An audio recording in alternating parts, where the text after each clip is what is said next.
देखिए पहले वनडे मुकाबले की अंतिम ओवर का पूरा रोमांच। जी हां, भारत बनाम श्रीलंका 3 मैचों की वनडे श्रृंखला की शुरुआत हो चुकी है और पहला वनडे मुकाबला बेहद ही रोमांचक रहा। एक ऐसा मुकाबला जिसने वनडे मुकाबले की रोमांचकता की सारी हदें पार कर दी। एक ऐसा मुकाबला जो T20 की तरह इतना ज्यादा रोमांचक हो गया कि देखकर हर कोई हैरान रह गया। जी हां, एक ऐसा मुकाबला जो अंतिम ओवरों में जाकर टाई हो गया। वो मुकाबला जो एक तरफा भारत जीत रहा था, फिर भारत हार के कगार पर खड़ा था, लेकिन दुबे ने उस मुकाबले को फिर पलट दिया। लेकिन फिर अंतिम में कुछ ऐसा हो गया जिसे देखकर भारतीय क्रिकेट फैंस भी हैरान रहे। तो जी हां, 3 मैचों की वनडे श्रृंखला का पहला वनडे मुकाबला जिसका पूरा हाईलाइट हम आपको बताने वाले हैं। लेकिन आगे बढ़ने से पहले अगर आप भी है टीम इंडिया के फैन तो वीडियो को लाइक कर दीजिए, चैनल को सब्सक्राइब कर दीजिए क्रिकेट अपडेट पाने के लिए, और कमेंट सेक्शन में बताइएगा इस मुकाबले का सबसे बड़ा टर्निंग पॉइंट आपको कौन सा लगा आपके हिसाब से। इस मुकाबले की हाईलाइट जानते हैं और एक एक करके आपको सब कुछ बताते हैं। सबसे पहले बता दें कि श्रीलंका ने टॉस जीता और पहले बल्लेबाजी करने का फैसला किया। श्रीलंका की शुरुआत खराब रही। अविस्का फर्नांडो के रूप में उन्हें पहला विकेट बहुत ही जल्द लग जाता है और मोहम्मद सिराज उन्हें आउट करने का काम करते हैं। 7 रन पर ही पहला विकेट गंवाने के बाद एक 40 रन की अच्छी पार्टनरशिप देखने को मिली कुशल मेंडिस और पथुम निसंगा के बीच में। लेकिन कुशल मेंडिस के रूप में जल्द ही दूसरा विकेट 14वें ओवर में ही लग जाता है, जो कि श्रीलंका का एक बहुत बड़ा झटका था। कुशल मेंडिस 31 बॉल पर केवल 14 रन ही बना सके, यानी गेंदें बहुत ज्यादा खाई, रन बहुत कम बनाए। उसके बाद समरा विक्रमा के रूप में 60 रन पर तीसरा विकेट लगता है और उन्हें आउट करने का काम अक्सर कर देते हैं। वो 18 बॉल पर 8 रन ही बना पाते हैं।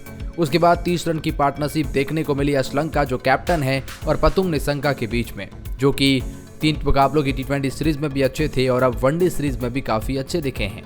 91 रन पर चौथा विकेट श्रीलंका का लग जाता है, जो कि कप्तान है 21 बॉल पर 14 रन बनाकर आउट हो जाते हैं, और 101 रन पर 5वां विकेट पथुम निसंगा का भी लग जाता है, जो कि ओपनर थे, 50 लगा चुके थे, 75 बॉल पर 56 रन की पारी खेली, 9 चौके लगाए। और इन सब के बाद अगर आप देखोगे तो श्रीलंकन क्रिकेट टीम 25 ओवर के अंदर 101 रन पर अपने 5 विकेट गंवा चुकी थी। अब आप यहाँ क्या देखते हैं?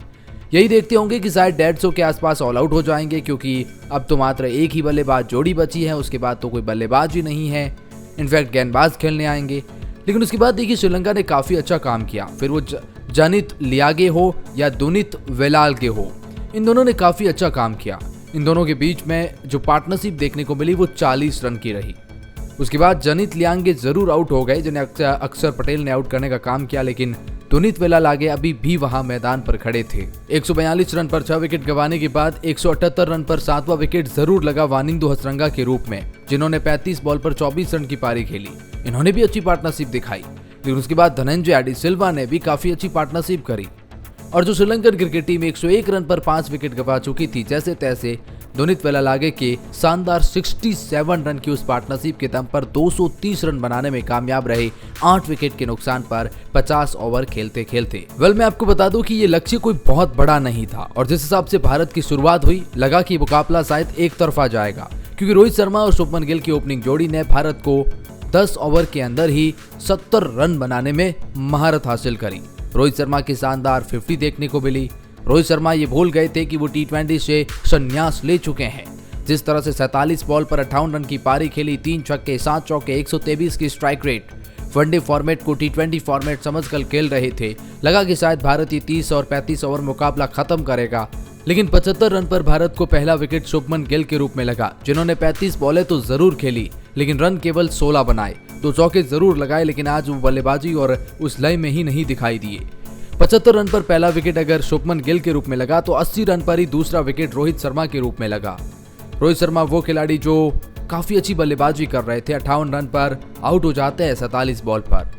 लेकिन उसके बाद वॉशिंगटन सुंदर को भेजा गया, सामने विराट कोहली थे। वॉशिंगटन सुंदर का प्लान भारत के काम नहीं आया। 4 बॉल पर 5 रन बनाकर वो भी आउट हो जाते हैं। 87 रन पर तीसरा विकेट, 87 पे 3, जो भारत 75 पे 0 था वो 87 पे 3 हो गया। उसके बाद विराट कोहली और श्रेयस अय्यर के ऊपर एक बड़ी जिम्मेदारी थी। विराट कोहली सेटल हो चुके थे, अच्छे चौके लगा रहे थे, उधर श्रेयस अय्यर भी एक्सपीरियंस दिखा रहे थे।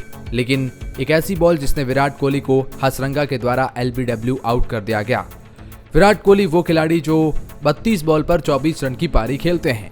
भारत को 130 रन पर चौथा विकेट विराट कोहली का तो 132 पर पांचवा विकेट श्रेयस अय्यर के रूप में लगता है। हाँ, मतलब श्रेयस अय्यर वो खिलाड़ी जो 23 बॉल पर 23 रन बनाकर फर्नांडो की गेंद पर बोल्ड हो जाते हैं। 4 चौकों के साथ में वो अपनी पारी को क्लोज करते हैं। अब 132 रन पर 5 विकेट, वो भारत जो 75 पे 0, 132 पे 5 है। और अब सब कुछ डिपेंड कर रहा था केएल राहुल और अक्षर पटेल की उस जोड़ी पर। उसके बाद एक ही खिलाड़ी का आना था और वो शिवम दुबे था। यहां से लग रहा था कि भारत ये मुकाबला हार जाएगा, क्योंकि इस मुकाबले का टर्निंग पॉइंट ये रहा कि यहाँ जो गेंदें थी वो ऐसी टर्न हो रही थी जिसे खेलना ही बहुत बड़ी बात थी। लेकिन तारीफ करनी होगी केएल राहुल और अक्षर पटेल की कि मतलब 132 पे 5 उस भारतीय क्रिकेट टीम को पहुंचाया 60 रन की शानदार पार्टनरशिप करके 189 तक। जी हाँ, केएल राहुल काफी अच्छा दिखे, बहुत अच्छा लगा। और जब ये दोनों खेल रहे थे तो लग रहा कि अब भारत बड़े आसानी से जीत जाएगा, क्योंकि 50 से भी कम रन की जरूरत थी। ये दोनों बल्लेबाज थे, शिवम दुबे का आना बाकी था। किसी भी एंगल से यहाँ भारत की हार लग नहीं रही थी। लेकिन उसके बाद फिर कुछ ऐसा होता है जिसने हर किसी को हैरान कर दिया। केएल राहुल 189 पे 6वां विकेट। वो केएल राहुल जो शानदार दिख रहे थे, 43 बॉल पर 31 रन की पारी खेलकर आउट हो जाते हैं। अक्षर पटेल केएल राहुल के आउट होने के बाद 197 रन पर 7वां विकेट अक्षर पटेल के रूप में जाता है, जिन्होंने 57 बॉल पर 33 रन की पारी खेली।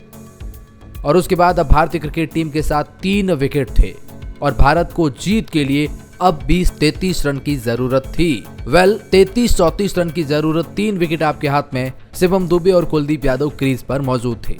शिवम दुबे जिन्होंने जरूरत पड़ने पर बड़े शॉट लगाए, लेकिन चूंकि अब सामने कोई था नहीं और जब तक कुलदीप थे तब तक तो ठीक था, लेकिन 211 रन पर कुलदीप भी आउट हो जाते हैं। 10 बॉल पर केवल 2 रन की पारी खेलते हैं और कुलदीप यादव का विकेट लग जाता है। उसके बाद भारतीय क्रिकेट टीम पूरी तरह से बैकफुट पर थी, क्योंकि भारत को अभी भी जीत के लिए 20 रन की जरूरत थी। गेंदें तो खूब थी, लेकिन विकेट हाथ में नहीं थे। मोहम्मद सिराज सामने थे।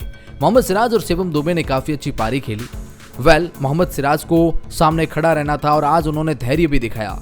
उधर शिवम दुबे ने बड़े शॉट लगाए और कुछ बाउंड्री लगाकर मुकाबले को एक बार फिर एक तरफा कर दिया। अब भारतीय क्रिकेट टीम के सामने 14 बॉल थी, मुकाबला टाई हो चुका था और केवल जीत के लिए 1 रन की जरूरत थी। तो यहाँ विराट कोहली और गौतम गंभीर सेलिब्रेशन कर रहे थे कि मुकाबला जीत गए हम लोग।